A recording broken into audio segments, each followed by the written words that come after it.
റബീഉൽ അവ്വൽ വരുമ്പോൾ ആഘോഷിക്കണോ വേണ്ടേന്ന് ആരും സംവാദം നടത്തേണ്ട ആവശ്യമില്ല, തർക്കം നടത്തേണ്ട ആവശ്യമില്ല. റബീഉൽ അവ്വൽ വരുമ്പോൾ നിന്റെ ഉള്ളിൽ ഒരു സന്തോഷം വരുന്നുണ്ടോ, നീ ആഘോഷിച്ചോ. ആ സന്തോഷം മഹബ്ബത്ത് കൊണ്ട് യാന്ത്രികമായി വരുന്ന സന്തോഷമാണ്.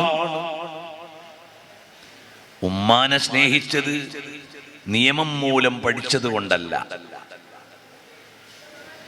ഉപ്പാനെ സ്നേഹിക്കുന്നത് നിയമപുസ്തകത്തിൽ നിന്ന് പഠിച്ചതല്ല.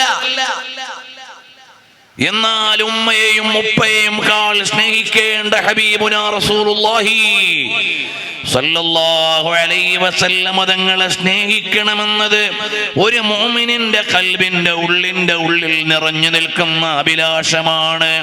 അഹ്യാ റബീഅൽ ഖൽബി ശഹറുൽ മൗലിദി.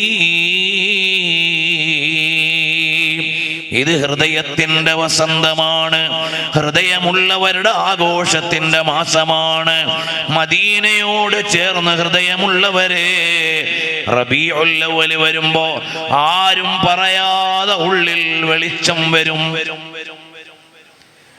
ആരും പറയാതെ ഉള്ളിൽ ആഘോഷം വരും, ആരും പറയാതെ നബി കീർത്തനത്തിന് ഹൃദയം ഒരുങ്ങും, വീടൊരുങ്ങും. അപ്പോൾ റബീഉൽ അവ്വൽ വരുമ്പോൾ നിങ്ങൾ ആഘോഷിച്ചോളൂ എന്ന് പറഞ്ഞിട്ട് വരേണ്ട ആഘോഷമല്ല, ഉള്ളിൽ നിന്ന് വരുന്ന ഒരു സ്നേഹത്തിന്റെ പ്രകടനമാണിത്. അല്ലാതെ നിയമം കൊണ്ട് സ്ഥാപിക്കേണ്ട കാര്യമല്ല. ഇതൊരു മഹബ്ബത്തിന്റെ പ്രകാശനമാണ്, അനുരാഗത്തിന്റെ അടയാളമാണ്.